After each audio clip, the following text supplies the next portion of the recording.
In this video, we will be looking at how to divide polynomial functions. And before we get into that, just a refresher from elementary school. If we were trying to divide 1,430 by 3, the first thing we do is check to see, does 3 go into 1? No, it does not. So now we look at 14. How many times does 3 go into 14?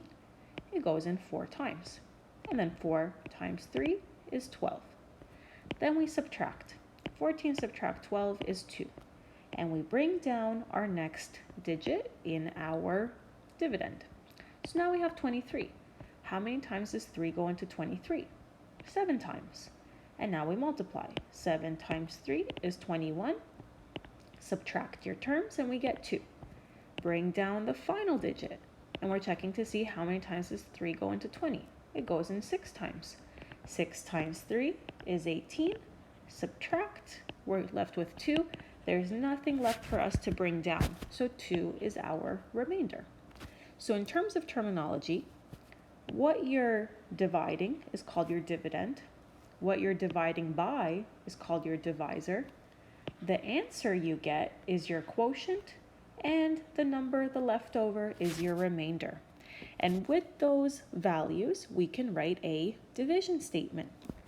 F at x, which is your dividend right here, can be written as your divisor times your quotient, because we know that the opposite of division is multiplication, and then add on that remainder.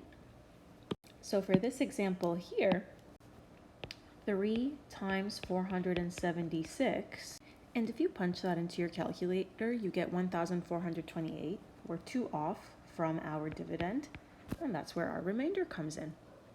We can also divide everything, if you look at the general statement, divide everything by that divisor so that you have the dividend divided by the divisor, so what you're actually trying to divide, is equal to your quotient plus the remainder divided by your divisor.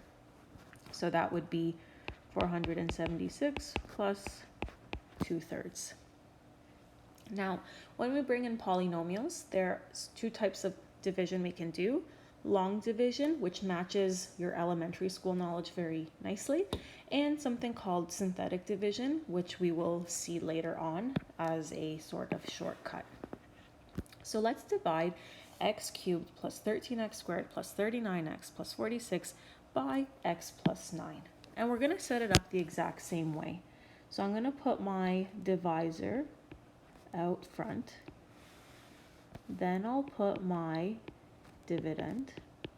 And if I had any missing terms, for example, let's say that 39x wasn't there, I would still include something for x with a 0 coefficient. You have to have all of your terms starting from your highest. So an x cubed, an x squared, an x, a constant. And now let's begin. What times x gives me x cubed? I'm going to ignore the 9. Well, that would be x squared. X squared times x is x cubed. And I also have to multiply the x squared by the 9, and that gives me 9x squared. And now I'm going to subtract. X cubed minus x cubed is gone. Good. 13x squared minus 9x squared is 4x squared. And now we bring the next number down. And now we ask, what times x gives us 4x squared? Well, that's going to be plus 4x. And now we multiply. 4x times x is 4x squared. 4x times 9 is 36x. And now we subtract. 4x squared minus 4x squared is gone. 39x minus 36x is 3x. And now we can bring our final term. What times x gives me 3x? That would be 3. 3 times x is 3x. 3 times 9 is 27. And then we can do our subtraction, and we get 19. And this is our remainder. So now we can write our division statement.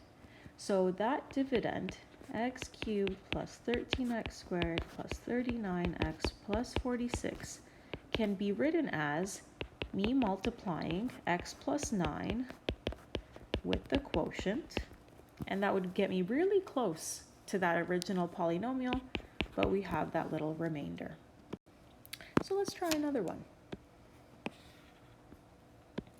We're going to divide 2x cubed minus 3x squared minus 8x minus 3 by 2x minus 1.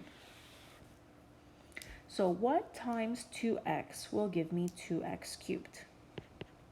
That's going to be x squared. So x squared times 2x is 2x cubed. X squared times negative 1 is negative x squared. And we subtract. 2x cubed minus 2x cubed is gone. Very good. That was the point. Negative 3x squared subtract negative x squared is negative 2x squared. Bring the next one down. What times 2x gives me negative 2x squared? Well, that's going to be minus x. So negative x times 2x, negative 2x squared. Negative x times negative 1 is positive x. And now let's subtract. Negative 2x squared subtract negative 2x squared is 0. Negative 8x subtract x is negative 9x. And bring that final term down. What times 2x gives me negative 9x? I am going to have a fraction there. Negative 4.5, or negative 9 over 2. And then negative 9 over 2 times negative 1 is positive 9 over 2. And now we can subtract. So negative 9x minus negative 9x is 0. Negative 3 minus 9 over 2. Get yourself a common denominator. 3 over 1 can be written as 6 over 2. So it's going to be negative 15 over 2 for our remainder. And now our statement. And what's nice about division is you can always check your work once you write your division statement. 2x minus 1 times x squared minus x minus 9 over 2 minus that remainder, because the remainder was negative. If I just do distributive property here and then collect my like terms, if I get the original polynomial, I've done this correctly. If I don't, I messed up somewhere. So there's always a way for you to check your work. So polynomial division is almost identical to your elementary school long division, except now we have some variables involved.